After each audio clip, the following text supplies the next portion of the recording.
Aaron DERFEL, Montreal Gazette health reporter, updating a situation that I think we had forgotten about for a while, thinking that things were getting better. The Premier certainly talked about it enough, but what's changed? Apparently nothing. And what has changed, when I say nothing, nothing for the better. Turns out the number of Quebecers waiting for a spot in public long-term care centres across the province has nearly doubled in the last 3 years. That's Aaron DERFEL's story in the Montreal Gazette. He's on the line right now. Aaron, thanks for the time this afternoon.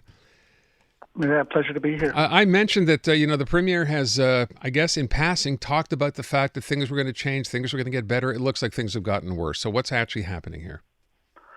It is very disturbing. The Premier has talked about les maisons des aînés, these smaller, more beautiful facilities, 12 beds, but there have been delays. And in the meantime, the wait lists have nearly doubled since 2019. Back then, around this time in 2019, there were 2,477 people waiting for a bed in a long-term care center, and as of the end of February, it jumped to 4,067.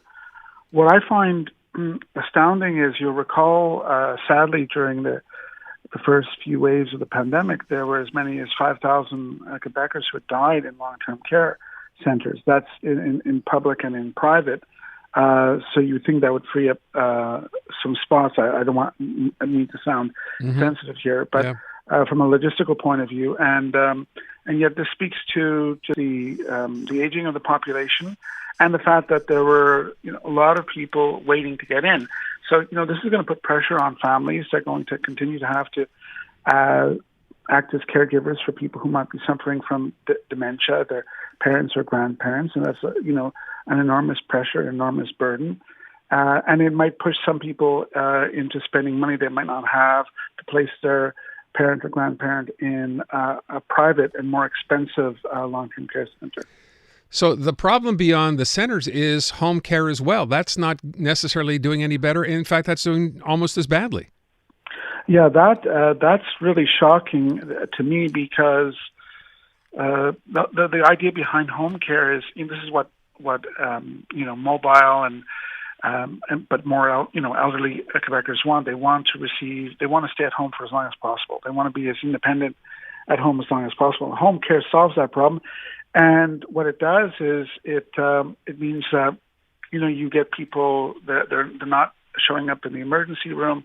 They don't. They're being followed more carefully, and so it's good preventive care.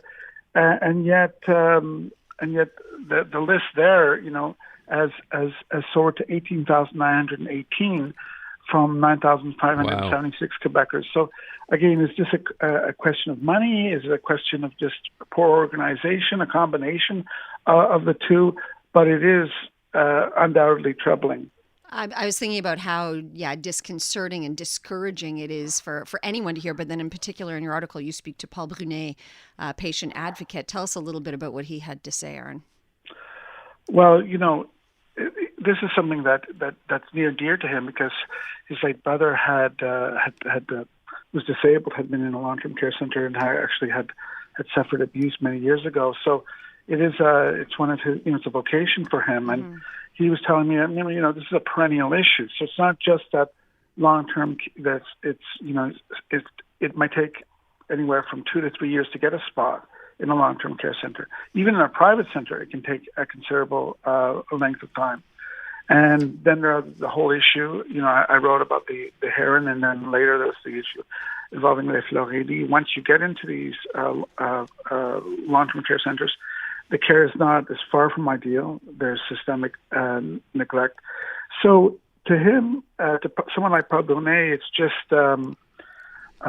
he feels worn down, but he's continuing the good fight to ensure that this is on the radar of the government. Mm-hmm. I wonder, though, look, first of all, we know this government has campaigned, in not this election, but in the last 2 elections, on doing something. You mentioned Premier Legault off the top. He famously made an appearance here, an appearance there, talking about how things will get better. My question is, have you seen anything, Aaron, in this new Santé Quebec layout from the health minister that even addresses this? No. And I was, poring over this draft bill. It has 1,080 clauses in it, and I was hard pressed to find something on again. How do you resolve? How do you try to fix the crisis in elder care and fix the crisis in ERs? Thus far, the only what's been mentioned about this bill is that it's going to reduce the number of employers from 34 to 1, and they're going to try to reduce the number of unions from 30 or so to 4. So it's almost like a jurisdictional thing.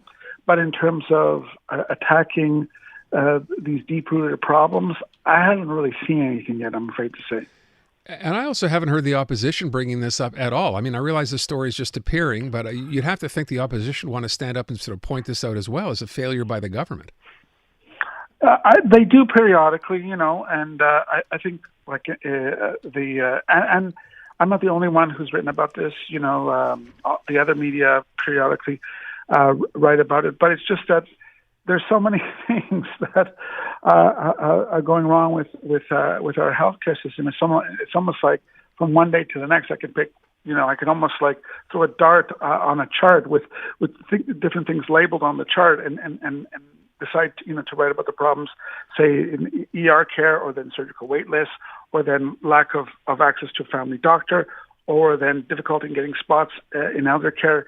It's never ending, sadly. Yeah, it's overwhelming, and I think we have to be patient in so much that you can't expect change to happen overnight. But we have no patience left. We've been in a state of emergency. It's been urgent for so long and continuing to get worse. But I mean, are our expectations unrealistic? Are we hoping for something that simply just can't be achieved? I think that what's happening is we're all belatedly realizing the impact of the graying or aging of the population. Mm-hmm. And this is not a unique, problem unique to Quebec. They're dealing with it in Ontario, although in Ontario they have more privately run nursing homes.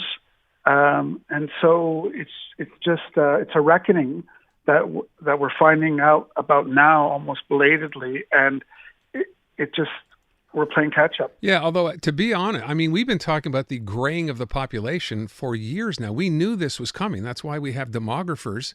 You'd think this is not news to the government either. So where's the preparation for knowing what was going to be coming down the line? I think the pandemic, it's a useful excuse, but it also happens to be true. The pandemic has laid bare all the inadequacies of our health and social services system, but it also made matters worse.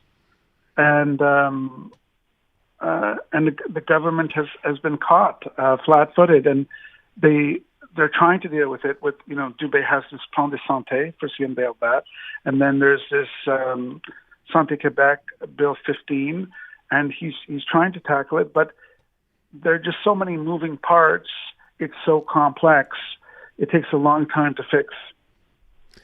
It's pretty, as bad as everything else was within the healthcare system. We've been ignoring this, as I said off the top when we started, but this is clearly something that's going to have to start having attention paid to, because the numbers, Aaron, as you report them, are staggering. I thank you so much for being on with us this afternoon. We appreciate it. Mm-hmm. My pleasure.